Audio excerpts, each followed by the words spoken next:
How have you been growing your ability to think over the years? Well, first of all, learning new things every day. Like I'm learning so much from you as we speak, right? So I think that's how you grow. You need to be open. You need to understand, so much to explore in this world, and you need to be receptive. But also you need to be alert, right? You need to understand what's happening in the world. You need to follow trends, what's happening in your market, what's happening, in similar businesses. And also, I'm just really, really eager to be proactive. Like nothing is going to come to you. Like you have to, go and grab it. So I apply for business education programs still, even though I'm experienced. The world is changing, technology is changing. Look at AI, right? It's transforming everything. So you need to adapt. You cannot just stay behind. So I'm like getting some online classes from Goldman Sachs. They have this incredible small business program. I was able to get into another accelerator in Chicago. I'm right now working on this world's first iced Turkish coffee RTD drink. So I need to understand, right, the distribution channels. I need to understand like how to build relationships with distributors or, stakeholders. Every day I'm trying to innovate something. Even though it doesn't come out like a product or an idea, I'm still focused on that, just to expand my horizon, what else I can do with my own resources, with my own experience. And this culture, again, is a centuries old culture. For the very first time, I'm the only person who dared to put the iced Turkish coffee, in a can. And it's delicious. So hopefully you'll also enjoy it, in the upcoming months, because we're working on it right now. We're gonna make it worldwide. Hopefully, that's the plan. Maybe I'll travel to your neighborhood and we'll drink it together. How about that?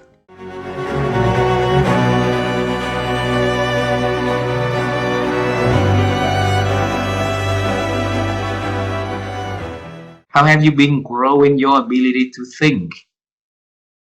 Well, I think again, it's intentional. Again, it's having that intention of wanting to continue to be a learner, wanting to be curious, all of that stuff. In the coaching I do now, the first stage of my coaching process with the CEOs I coach is about awareness. Are you aware of who you are, and are you happy with that person? And do you know how you are impacting others? And a lot of them don't know how they're impacting others because they've never taken the opportunity to find out. So we talk to their stakeholders and say, hey, how is this person's leadership style either helping you or not helping you? Because the leader has to change, not the person that they're leading. Because I was going into architecture, they gave me a thing that said these are the courses I had to take because it's a specialized school. It was a 5-year undergraduate architecture school. That's the way it was then. It's since changed to a different program of you get your bachelor's degree in different things and then go to 3-year graduate school. But it was different then.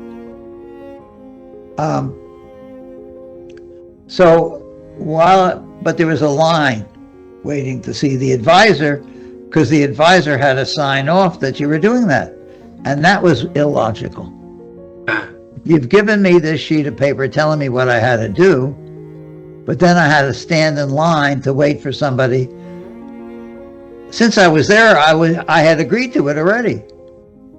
Why do I have to wait in line to talk to a stranger to tell me that I had to take this when you gave me that. If I wasn't literate enough to read this, I shouldn't be in the school.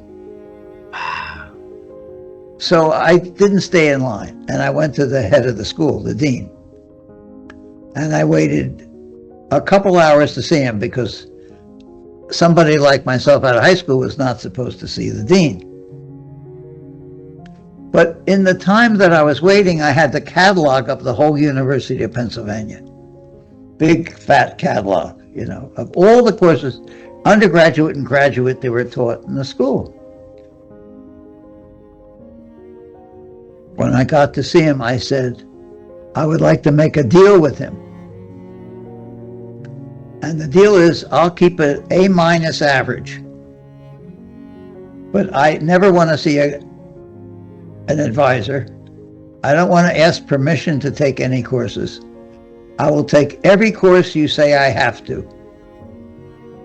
But I just want to take as many as I want. And if I want to go to graduate courses, if they'll have me, I'll take them. I'll go to night school. I'll go to school on Saturday. But this was like, this catalog was a phone book of everything. So he thought I would flunk out, and he said, sure, do it. Because I didn't know that half of the class flunked out the first year. It was a very hard school. And half of them didn't make it. Yeah, but I don't know what other people are thinking, so I don't really know what they see. You just assume they don't see them. They might see them, but just don't act upon them. Perhaps, could be. But if there's so many news, I don't think I see. You know, I give myself permission to see, but I don't know what you do. I don't know who you are, sir. And you don't know who I am. We barely know ourselves. If we really don't know ourselves, how can we have the arrogance of saying we know other people? So at this 90 years old, Richard, do you know yourself by now?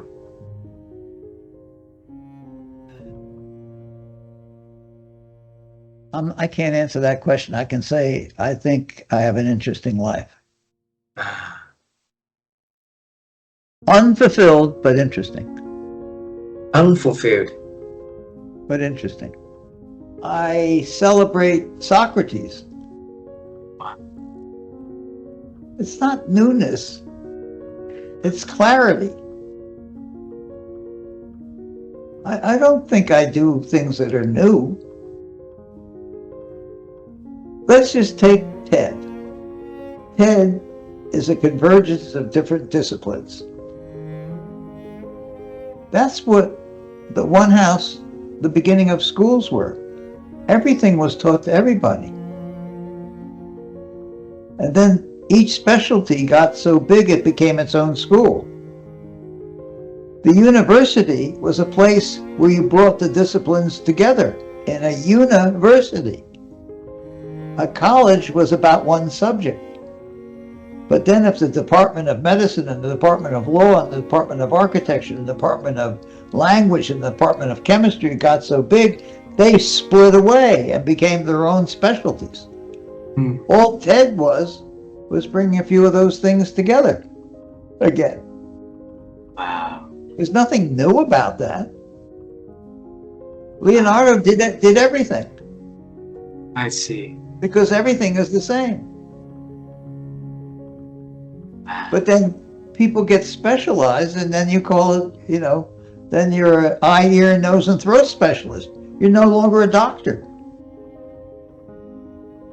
You're a foot specialist, a podiatrist. You're a brain surgeon. You're not a surgeon. Specialized on. So all Ted was saying, oh, maybe there's something to be learned by the confluence of different things. Got it. So that's not new. That's old. What else new have I done? Nothing.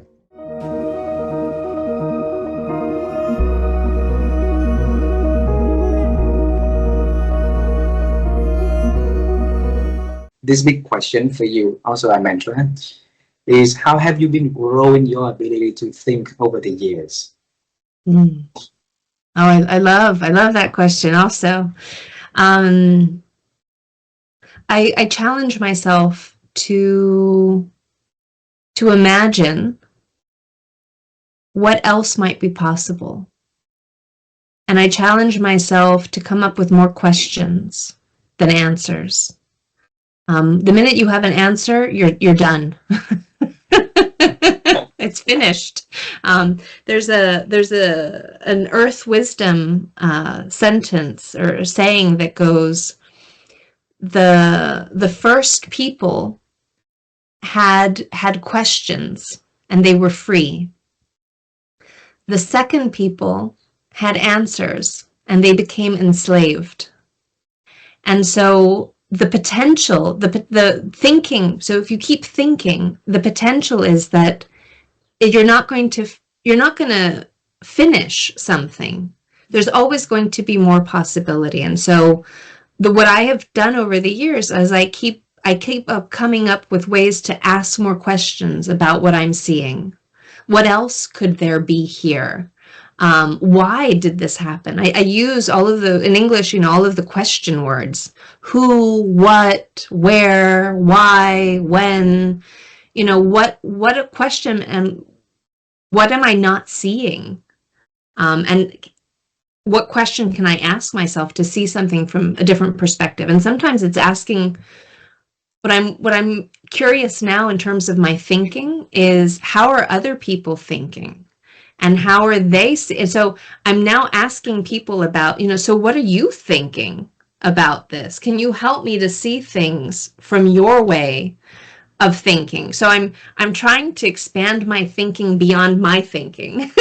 I'm trying to see, okay, so how do other people think, and how can I connect with that to think maybe even more widely, more collectively?